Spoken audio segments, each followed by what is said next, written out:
অস্বাস্থ্যকর পরিবেশে মিষ্টি সহ খাদ্যপণ্য উৎপাদন ও সংরক্ষণের দায়ে চট্টগ্রামে দয়াময়ী মিষ্টান্ন ভাণ্ডারকে জরিমানা করেছে ভোক্তা অধিকার সংরক্ষণ অধিদপ্তর।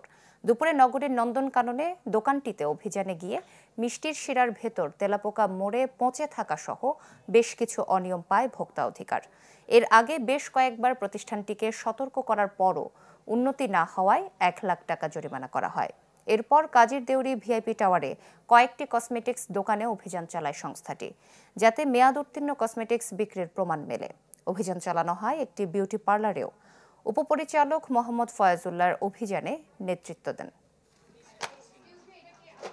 মিষ্টির শিরার ভিতরে তেলাপোকা মরে পচে আছে, একেবারে পচেই আছে। তো এটা আসলে অনাকাঙ্ক্ষিত। এরপরে দধির ভিতরে আবার তেলাপোকা মরে পড়ে আছে। আর যে ফ্রিজে খাবার সংরক্ষণ করেছে সেই খাবারে আসলে দুর্গন্ধ ছড়াচ্ছে। আর দধিতে আসলে অনুমোদন লাগে, বিএসটি এর একটা ম্যান্ডেটরি প্রোডাক্ট, তারা আজ পর্যন্ত অনুমোদন নেয়নি। এটা এর আগেও আমরা তাদেরকে সতর্ক করেছিলাম। এবং অপরিচ্ছন্নতা রয়েছে, একটা জং ধরা ঢাকনা দিয়ে তারা খাবার ঢেকেছে, সেই জং চুইয়ে চুইয়ে খাবারে পড়েছে এবং অপরিচ্ছন্নতা যথেষ্ট পরিমাণ রয়েছে। তার আগে আমরা বেশ কয়েকবার অভিযান পরিচালনা করেছি, তাদেরকে সতর্কও করেছি। একদিকে তারা কিছু ইমপ্রুভ করেছে, আরেক দিকে তারা ছেড়ে দিয়েছে।